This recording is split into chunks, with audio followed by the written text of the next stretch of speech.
નમસ્તે મિત્રો, શ્રી શિવાય નમસ્તુભ્યમ. તો આજે આપણે એકદમ ટેસ્ટી અને ચટાકેદાર એટલું ટેસ્ટી શાક બનાવવાના છે અને એ શાક આપણે દૂધીનું બનાવવાના છે. અને એ દૂધીનું શાક આપણે પનીર કરતાં પણ એકદમ ટેસ્ટી બનાવવાના છે. તો આપણે સામગ્રી જોઈ લઈએ પહેલાં. તો આપણે દૂધી લઈ લઈશું આપણે. તો મેં એક વાડકી જેટલી દૂધી લીધી છે અને દૂધી 250 ગ્રામ જેટલી લીધી છે. અને એ આપણે કટ કરીને આપણે એને મિક્સર જારમાં આપણે મૂકી દઈશું બધી.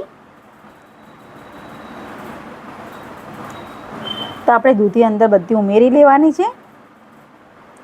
અને આપણે મગની દાળ લીધી છે અને મેં 1 કલાક પહેલાં પલાળેલી હતી અને કમ્પ્લીટ રીતે બધી ધોઈ નાખેલી છે અને એ પણ આપણે અંદર બધી ઉમેરી લઈશું. તો આપણે મગની દાળ પણ બધી અંદર ઉમેરી લીધી છે. તો એની અંદર લીલા મરચાં લીધા છે 7-8 અને આદુના ટુકડા લીધા છે 4. તો આપણે એ પણ લઈ લીધું છે અંદર. અને મીઠું લઈ લઈશું આપણે પ્રમાણસર થોડુંક અંદર. તો મીઠું આપણે પ્રમાણસર લેવાનું છે. જીરું લઈ લઈશું આપણે અડધી ચમચી અને આપણે એને દળી લેવાનું છે. તો તમે જોઈ શકો છો આપણો એકદમ પેસ્ટ જેવું આખું બની ગયું છે. અને આની અંદર આપણે પાણી નાખવાની પણ જરૂર નથી પડી કેમ કે દૂધીમાં પાણી હોય જ છે. તો તમે જોઈ શકો છો એકદમ સરસ રીતે પેસ્ટ થઈ ગયું છે. તો આપણે કાઢી લઈશું. તો આપણે વાડકામાં કાઢી લીધું છે પેસ્ટ. તો આપણે એની અંદર આપણે પા ભાગ જેટલી અડધી ચમચી જેટલી હળદર અંદર ઉમેરી લઈશું અને બધું મિક્સ કરી લેવાનું છે આવી રીતે.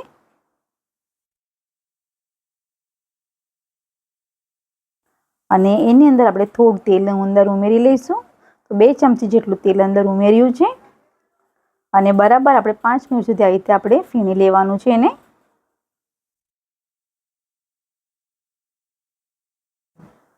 આવી રીતે કમ્પ્લીટ રીતે ફીણી લેવાનું છે બરાબર. ત્યાં સુધી આપણે બાફવા માટે મૂકી દઈશું કુકર. આપણે ઢોકળાનું કુકર આપણે અંદર મૂકી દીધું છે બાફવા માટે. તો આપણે ફીણી લીધું છે. હવે આની અંદર આપણે તેલ અંદર પહેલાંથી અંદર લગાવીને મૂકેલું જ છે. તો આપણે અંદર ઉમેરી લઈશું બધું.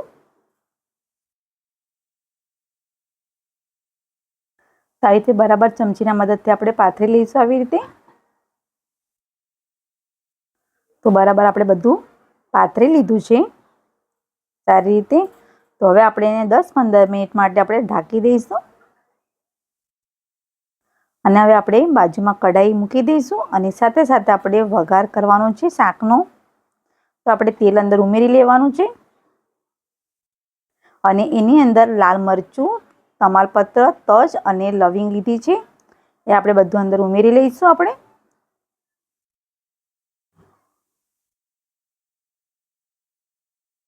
આવી રીતે બરાબર અંદર આપણે થવા દઈશું જરીક. અને સાથે સાથે આપણે એના અંદર લસણ છે એ લસણની 7-8 કળીઓ એ લઈ લઈશું આપણે. લીલા મરચાં છે એ પણ લઈ લઈશું આપણે 5-6 લીધા છે. તો બરાબર આપણે બધું હલાવી લઈશું આવી રીતે. અને સાથે સાથે એના અંદર ડુંગળી પણ આપણે અંદર ઉમેરી લઈશું. અને ડુંગળી મેં 1 લીધી છે મોટી સાઈઝની. અને આવી રીતે લાંબા કટ કરી લઈશું આપણે.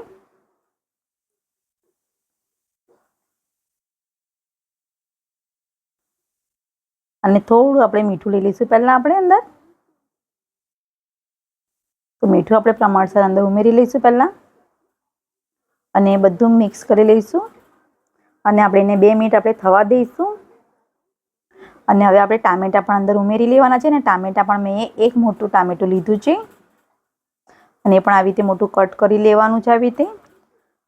અને હવે આપણે એને 5-10 મિનિટ માટે થવા દઈશું બરાબર ડુંગળી અને ટામેટાં. તો તમે જોઈ શકો છો એકદમ સરસ રીતે આપણું ટામેટાં અને ડુંગળી થઈ ગઈ છે. તો આપણે એક ડીશમાં કાઢી લઈશું પહેલાં.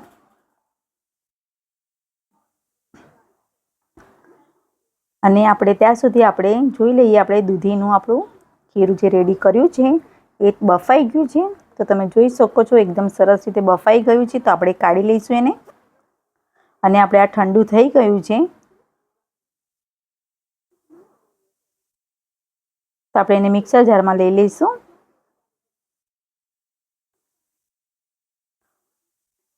તો તમે જોઈ શકો છો એકદમ સરસ રીતે આપણી પેસ્ટ રેડી થઈ ગયેલી છે. તો આપણે દૂધી અને મગની દાળનું જે આપણે બનાવેલું છે તે આપણે એને કટ કરી લેવાનું છે આવી રીતે. અને આપણે પીસ એકદમ નાના નાના કરીશું, જેવા કે પનીર હોય એ હિસાબે આપણે કટ કરવાનું છે. અને આપણે આ કોરું ખાઈએ તો પણ એકદમ ટેસ્ટી લાગે છે ખાવામાં, અને છોકરાઓને પણ ઘણું ભાવે છે. અને આ શાક એકદમ સરસ રીતે છોકરાઓ ચાટીને ખાઈ લેશે. તો તમે જોઈ શકો છો એકદમ સરસ અને સોફ્ટ બનેલા છે, જેમ કે પનીર જ છે. તો આપણે એવી રીતે બધું કમ્પ્લીટ કરી લીધું છે. અને એ જ કઢાઈમાં આપણે થોડું તેલ અંદર ઉમેરી લઈશું, 2 ચમચી જેટલું. અને આપણે થોડું જીરું અંદર ઉમેરી લઈશું, અડધી ચમચી.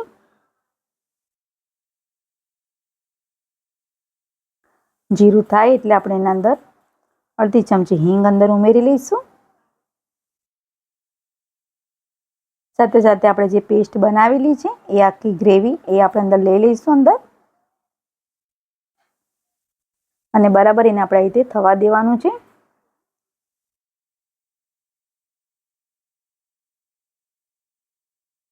તો કમ્પ્લીટ રીતે આપણે એને થવા દઈશું બરાબર. તો એ થાય એટલે આપણે એના અંદર થોડી હળદર અંદર ઉમેરી લઈશું પહેલા.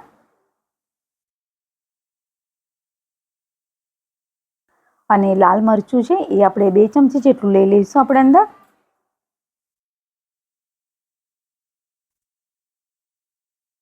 અને બધું મિક્સ કરીને આપણે હલાવી લઈશું. અને આપણે વધારે નહીં, આપણે 5 મિનિટ માટે ઢાંકી દઈશું. તો તમે જોઈ શકો છો 5 મિનિટમાં આપણું શાકમાં તેલ એકદમ સરસ રીતે ઉપર આવી ગયું છે. તો એના અંદર વધારે નહીં, આપણે અડધી ચમચી ગરમ મસાલો થોડોક લઈ લઈશું. અને આપણે થોડોક પનીરનો ગરમ મસાલો લીધો હોય તો ટેસ્ટ એકદમ સરસ રીતે અને પનીરનું શાક જ લાગશે ખાવામાં. તો આપણે આ દૂધીના જે કટ કરેલા છે પીસ એ આપણે બધા અંદર ઉમેરી લઈશું. અને કમ્પ્લીટ રીતે બધું હલાવી લેવાનું છે આવી રીતે. અને આ શાક એકદમ ટેસ્ટી એવું લાગે છે કે છોકરાઓને ખબર બી નહીં પડશે કે આ દૂધીનું શાક છે. તો એકદમ સરસ રીતે કમ્પ્લીટ રીતે આપણું બધું શાક કમ્પ્લીટ થઈ ગયેલું છે. વધારે નહીં, હવે આપણે એના અંદર થોડી કોથમીર અંદર ઉમેરીને આપણે થોડીક વાર ઢાંકી દઈશું આપણે 2 મિનિટ માટે ખાલી. તો 2 મિનિટમાં આપણું શાક એકદમ સરસ રીતે રેડી થઈ ગયેલું છે. તો હવે આપણે એને કાઢી લઈશું.